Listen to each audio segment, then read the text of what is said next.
brought to you by Infinix.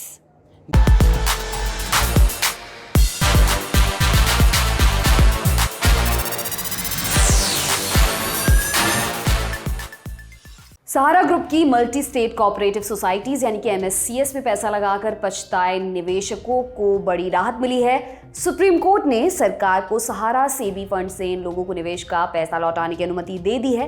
केंद्र सरकार ने इसके लिए सुप्रीम कोर्ट में याचिका दायर की थी। सहारा सेबी में कुल 24,000 करोड़ रुपए का फंड है। केंद्र सरकार ने इसमें से 5,000 करोड़ रुपए निवेशकों को भुगतान के लिए आवंटित किए जाने की मांग की थी।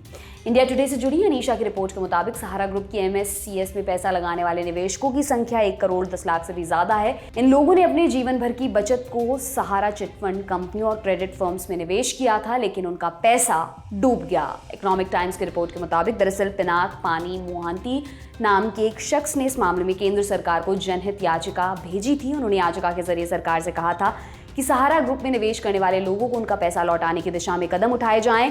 इसके बाद केंद्र ने सुप्रीम कोर्ट में अपील की। इसकी सुनवाई करते हुए जस्टिस MR शाह और जस्टिस CT रविकुमार की बेंच ने आदेश दिया कि जमाकर्ताओं के पैसे उन्हें लौटाए जाएं। तो ये मामला शुरू होता है 2009 से। सहारा ग्रुप की एक कंपनी सहारा प्राइम सिटी शेयर मार्केट में जाने के लिए सेबी के पास अनुमति लेने पहुंचती है।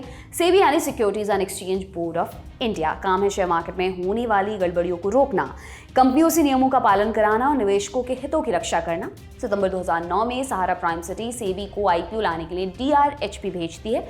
DRHP एक तरह का बायोडेटा होता है जिसमें शेयर मार्केट से पैसा उठाने वाली कंपनी अपनी तमाम जानकारियां डालती है, जैसे नाम, पता, कितना पैसा है, काम क्या करती है वगैरह। सेबी सहारा प्राइम सिटी का बायोडेटा जांच रही थी। उसी दौरान सहारा ग्रुप की 2 कंपनियां मार्केट रेगुलेटर की आंख को खटक गईं। इनके नाम है Sahara India real estate corporation limited और Sahara housing investment corporation limited.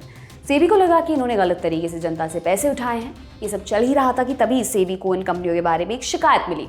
उसे बताया गया कि ये कंपनियां गलत तरीके से OFCD जारी कर रही हैं। OFCD जनता से पैसे उधार लेने का एक तरीका है। इसमें पैसा उठाने के बदले में ब्याज चुकाना होता है। सेबी ने सहारा की कंपनियों की जांच शुरू की। दी ललन टॉप से जुड़े रहे शक्ति की फरवरी 2020 की एक रिपोर्ट के मुताबिक जांच में सामने आया कि SIR, ECL और SHICL ने 2-2.5 करोड़ लोगों से 24,000 करोड़ रुपए इकट्ठा किए थे। ये कहकर इस पैसे से देश के अलग अलग शहरों में टाउनशिप बनाई जाएंगी, लेकिन सहारा ने इसके लिए सेबी से अनुमति नहीं ली थी। जांच में ये भी पता चला कि सहारा के कई निवेशक फर्जी थे। उनमें से कईयों का कंपनी से कोई संबंध नहीं था। बाद में सहारा ने ना तो टाउनशिप बनाई, ना लोगों के पैसे वापस किए।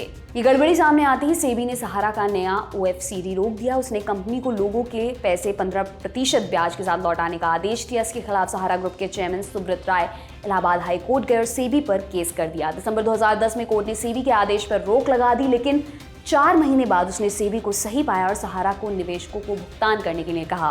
फिर सुब्रत रॉय सुप्रीम कोर्ट गए। उसने सहारा को सिक्योरिटीज एपेलेट ट्रिब्यूनल जाने को कहा, जो कंपनियों के मामलों का निपटारा करता है।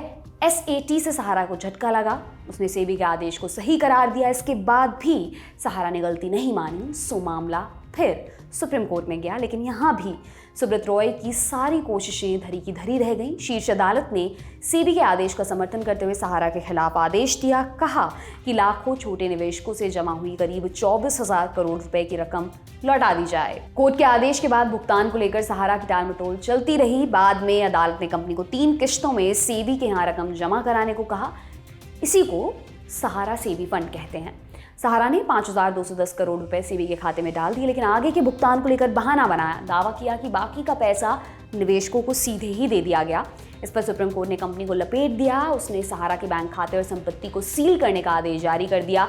फरवरी 2014 में सुब्रत रॉय गिरफ्तार कर लिए गए। 2 साल बाद उन्हें पैरोल मिल गई। तब से वो जेल से बाहर हैं, लेकिन सभी निवेशकों को उनके पैसे अभी तक नहीं मिल पाए हैं।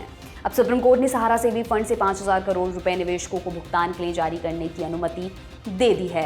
आपके लिए खबर लिखी हमारे साथी दुष्यंत ने। मेरा नाम दिव्यांशी सुमराव है। देखते रहिए दी ललन टॉप। शुक्रिया। सिर्फ 59 रुपए महीने में पाइए YouTube पर LT प्रीमियम। किसी भी प्लेटफॉर्म से 3 दिन पहले देखिए हमारे प्रीमियम प्रोग्राम जैसे guest in the news room, किताब वाला आदि। इसके अलावा बहुत कुछ। सब्सक्राइब करने के लिए ललन टॉप के YouTube चैनल पर जाकर क्लिक करें ज्वाइन बटन।